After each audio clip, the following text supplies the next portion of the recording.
the level of the inhumanity of it, I have written stories about before, but never in a situation where they had no leads for so long. Hello, I'm Edward St. Pé. Welcome to Nightique. Well, tonight we meet Therese Apel, who is an investigative reporter for the Clarion Ledger in the capital city, and she's been working on the story that we've all learned about, the mysterious and unsolved murder of the young lady in northern Mississippi, Jessica Chambers. We'll find out some inside information about that case and where it's going next on Nightique. Stay tuned. Since 1849, Carter Jewelers has been a part of Jackson's rich history. Over 163 years later, we've not only survived, Carter Jewelers has flourished. From generation to generation, we've established a tradition of excellence. Our reputation is built on customer satisfaction, service, and trust. Every piece of jewelry is handpicked, so you know you're getting the best value.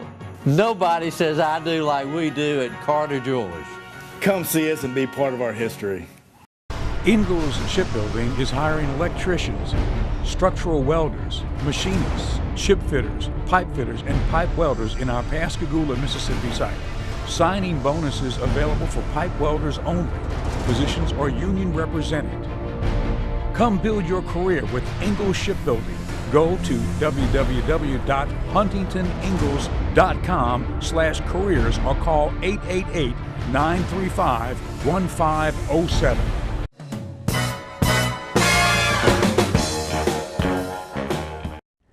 Welcome to Nightique. I'm Edward St. Pé. Well, from the Clarion Ledger, Therese Apel. That's right. Therese, thank you for being with us. Good to be here. Very happy to see you, and thank you for taking the time to come. Now, we met the other day when you were doing a national satellite transmission on the set of one of the major networks. They were talking to you about your coverage of the Jessica Chambers murder. And that's when we met, and I talked to you about coming on this show. So you've been covering this story since the beginning. Tell us a little bit about your experience with this story. Bring us up to date. What happened? Tell us from the beginning what happened and where we are now. From the beginning, and kind of from my angle, because there's obviously more that happened to her that day. She had a normal day, but where I came in was, the next morning we were talking in our newsroom meeting about a girl in Panola County who had been burned to death, or who had been burned. At some point we realized she'd been burned alive, and as I mentioned to you earlier, usually when you have someone who's burned in a car, it's usually they're already deceased, and so that was something that we knew was already a much different kind of situation because she was burned alive. So at some point, myself and one of my colleagues went to Panola County and met with the officials and talked to some of the community and that kind of thing. And Cortland is a town of 460 people, and so they all know each other. So I noticed that as I talked to people, they intimately knew all the people that were in and around the case. One good example was I spoke with the fire chief, Cole Haley, that was the first on scene. He was the one to whom she had made a comment that has been reported to be the name of who she said her attacker was. Is that the case? Do we know that is the case, or would you not know? That's the tricky part. Everyone keeps saying, well, if she gave a name, why has it been so hard in a town of 450 or 60 people? The name they gave, it's very, well, it's been reported, so I might as well say it was either Eric or Derek. So police have looked up every Eric and Derek that she knew. And that's the hard part, is trying to figure out why don't any of them fit. So there are theories along the lines of, what if he used something that wasn't his real name? What if he was somebody who knew someone she knew, and that's why she trusted him, but she didn't necessarily, because she didn't give a last name. So in the end of it, was he using his real name? Was he someone that she only knew his street name? Because that's very common. So there are a lot of questions about who that person was. Right. So as far as that part goes, they knew that she gave that name. When they arrived, she was actually, and I was told this by the fire chief, but there are people who debate it, she was walking away from her car. I was told by her mom that she had a big gash in the back of her head, so it could conceivably be that she was hit in the head and set on fire, and possibly the pain from the fire woke her up, and that was what prompted her to try and get away from the car. So the whole car was on fire. Mm-hmm. So was it determined how that was set on fire? Was it gasoline or anything? Do we know? There was an accelerant, from what I understand, but they have not released what that accelerant was. And I think that's probably going to be one of those things that is, it's going to be a big deal in the case as to what accelerant it was, because I think there have been a couple of different possibilities that if it was one kind, it would have been, you know, one kind of attacker. If it was another, it would be a different kind. So if that makes any sense. So now there was some speculation that there maybe was a suspect, I guess in the very beginning, somebody that was seen on the videotape, but that didn't pan out. The videotape, it was just the usual videotape from the gas station, and you can see her stop and talk to someone off camera. You can see her stop and pick up a penny. You can see a guy in the background filling up a gas can, and they have identified everyone who was there that night, who was on the tape and who was off camera. And they said that the guy with the gas can, they initially cleared him, saying that he was filling it up for a generator.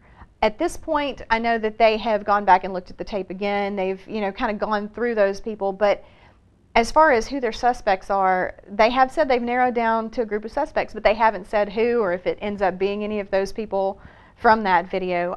One of them was someone that just called her over and asked her a question, which was not unusual because in this little tiny town, there's not that many stores and gas stations, so you go there and you're going to see everybody you know anyway. So it wasn't a weird situation for her to have stopped and gone off camera. I think someone asked her for a cigarette, you know, but it was all people that she knew, that she had known forever. So while the first round of discussion about that tape made it seem like, oh, someone off camera, that's not unusual. They were in the parking lot and she knew them, and any one of us would have, you know, done the same thing in a small town, you know. So let's talk about some of the things that have been alluded to about the barbarity of this particular crime.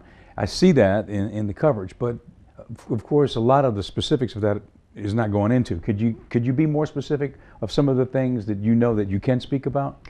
And I'm not sure beyond, I know that at first there were discussions that potentially there had been accelerant poured in her mouth and nose. Every time I've asked the officials about that, they've said they don't even know where that came from. I think there's some speculation that someone at the gas station had said that or different things like that. But at this point, I have spent exhaustive hours on this case, and I haven't been able to pin down a place that has been proven to be true.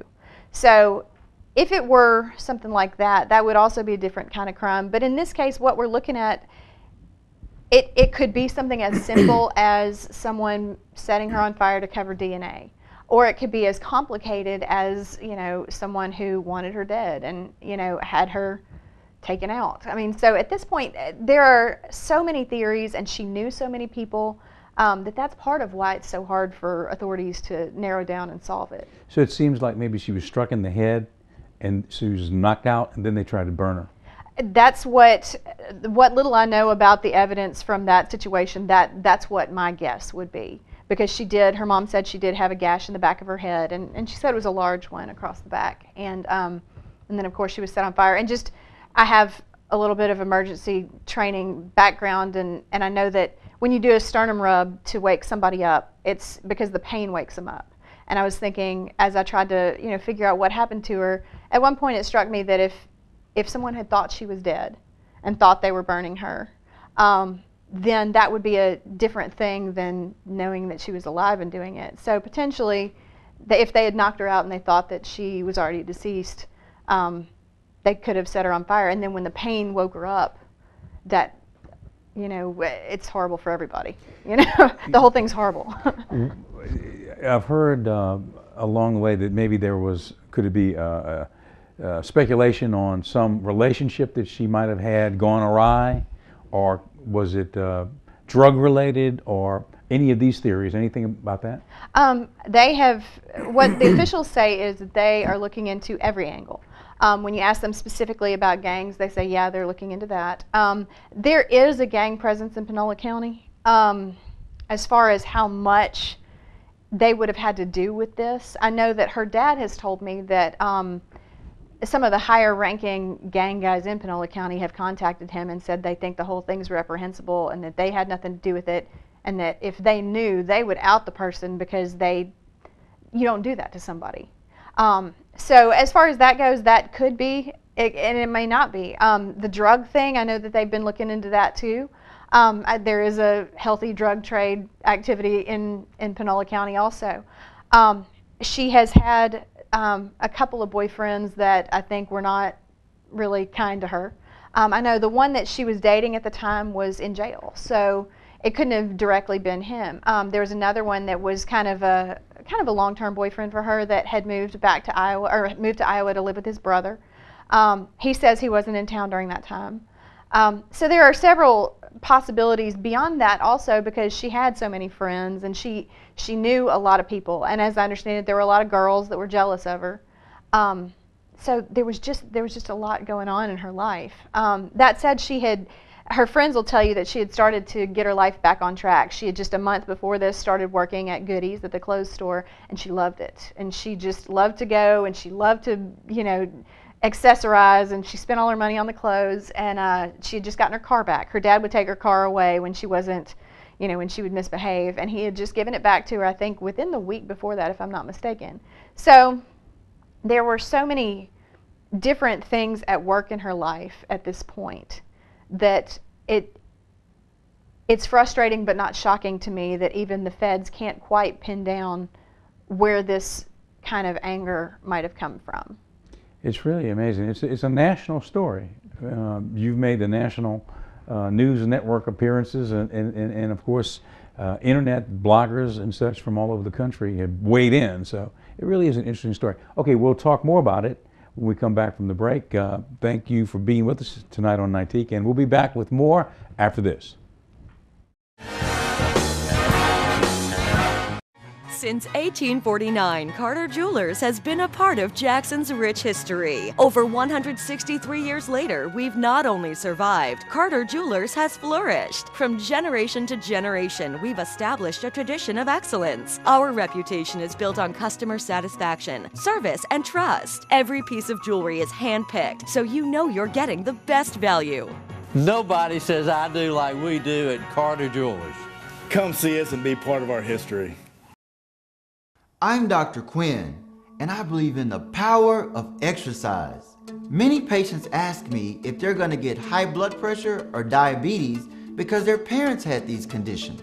I tell them that we cannot control our genetics, but we can control our diet and level of exercise.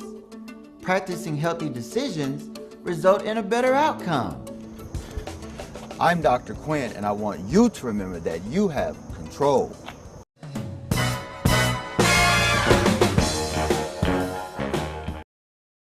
Well, I'm with Therese, Apel, and we're talking about the Clarion Ledger's reporting and your coverage as a reporter of the Jessica Chambers murder, which has been in the news. It's national news.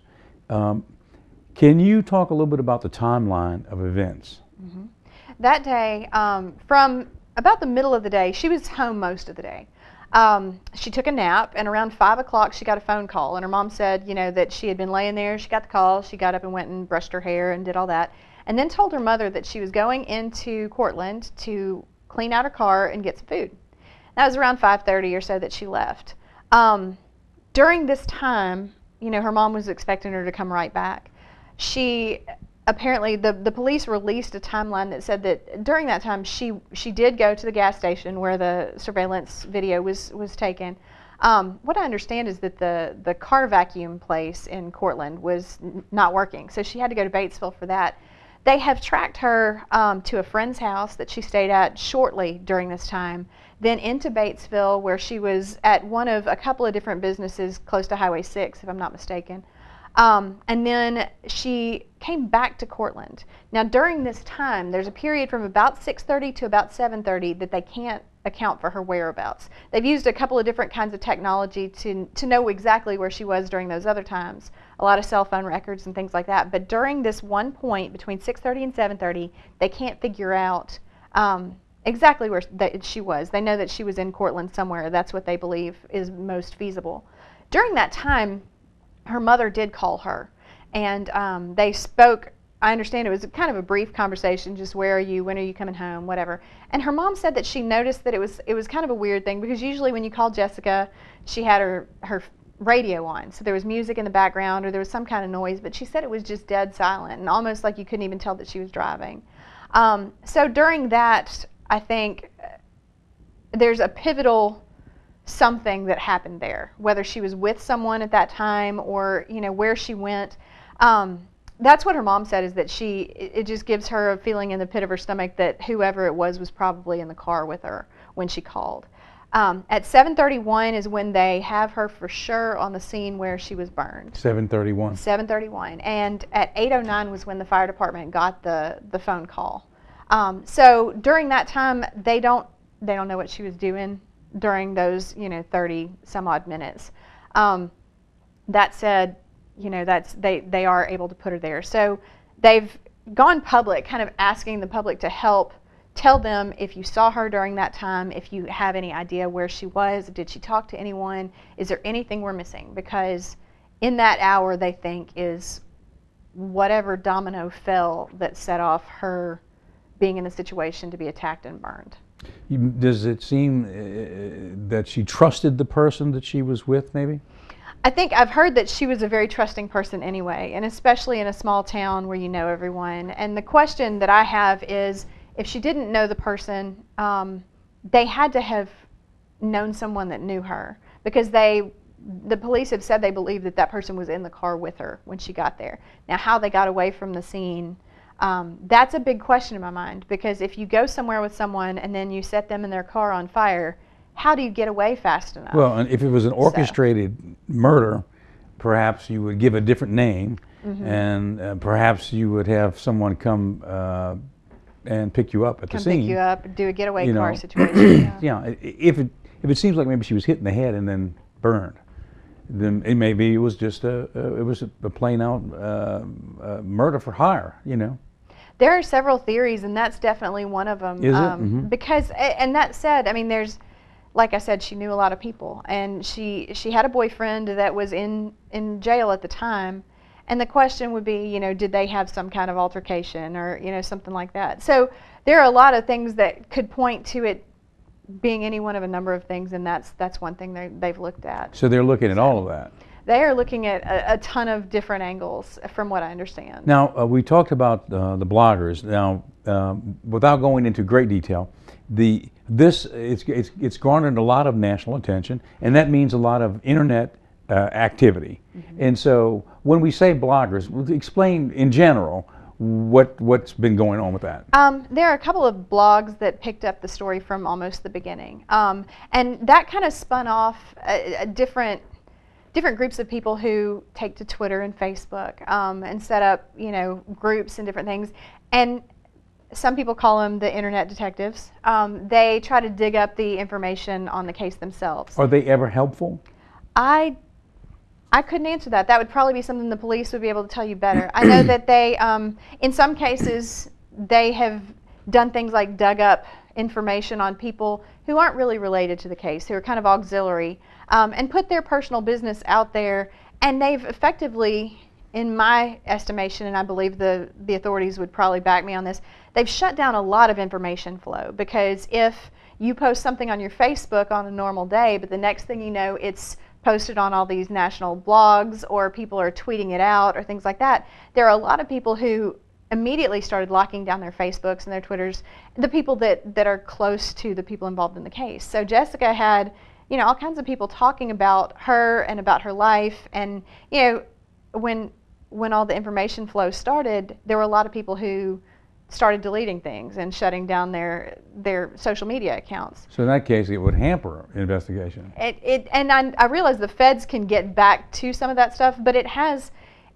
really taken it to a new level of fright for a lot of those people, because they don't know what of their business is going to be out there next. Because pretty much anyone who knew her, or in some cases has reported on her or has investigated the case, they're a target at this point.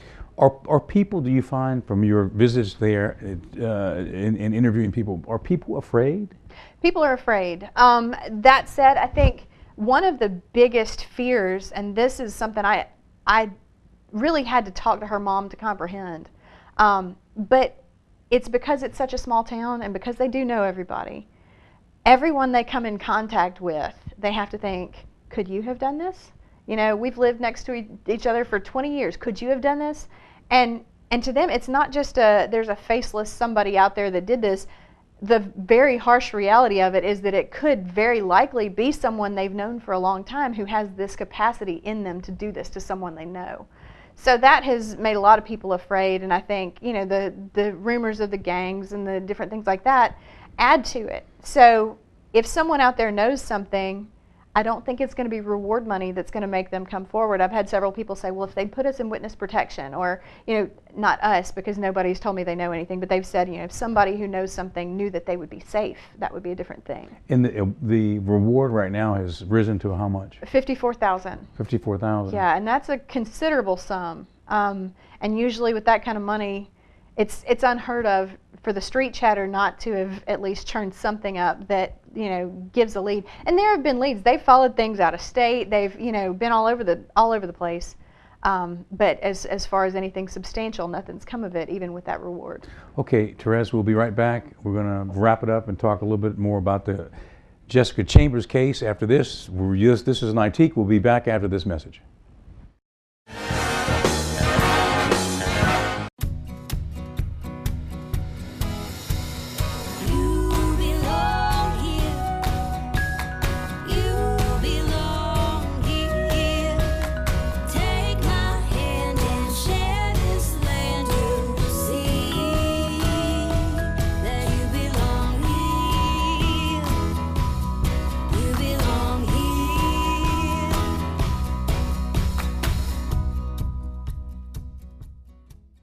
Glasses and contacts. You need them to see, but they put such a strain on your life. Due to new advances in vision improvement technology, LASIK is now affordable for almost everyone, with procedures starting as low as $299 per eye, and over 1 million procedures performed by our trusted independent surgeons. LASIK surgery is a sensible, safe, and affordable solution to improve your vision. So call now to talk to a LASIK Vision Institute counselor and schedule your free evaluation. 1-800-279-4907.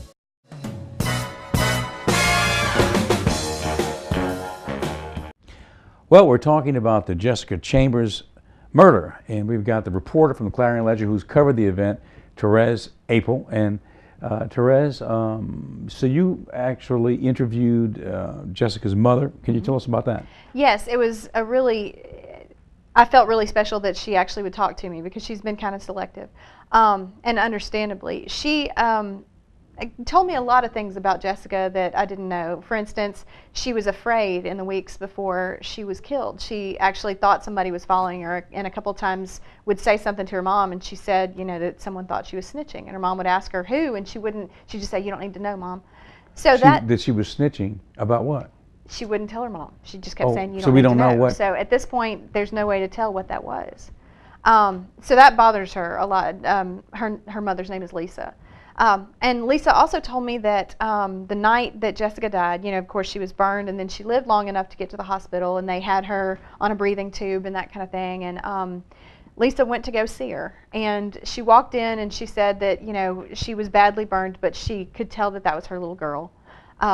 And that there was one place on her neck that she said didn't look burned, so she put her hand on her neck and just talked to her and said, you know, your dad's downstairs and your family's here and I'm here, and we don't want you to suffer. So if you need to go, you can go ahead and go. And she said it was in that moment or right around it, Jessica breathed her last. So she actually got to talk to her before she went. And I think that's something that she carries with her. It was a really moving part of the interview for me as well. Yeah, I saw the coverage of it on the ClarionLedger.com site, and yeah, I agree. You know, it's funny that something hasn't broken already, especially if she gave a name to the fire chief before she died. But then again, somebody that was intent on murdering her would not have used their own name, perhaps, right? Mm-hmm. Well, and you've got that, and also, you know, what she told the fire chief was heard by other responders. So there's no question in what she told him. Wow. But there is a question to me in what they told her. So like you're saying, there's no way to tell if it was someone's street name or someone's fake name or someone's middle name. You know, I mean, there's any way that they could have just used a name that she could have trusted. You know, in your coverage of the story, I also read along the way about the author that came. and that Jessica had a private conversation with her, telling her she wanted to talk to her about a book. So that's a whole other angle on this thing. Yeah, and that was really an interesting thing because even the author didn't know what it was Jessica wanted to tell.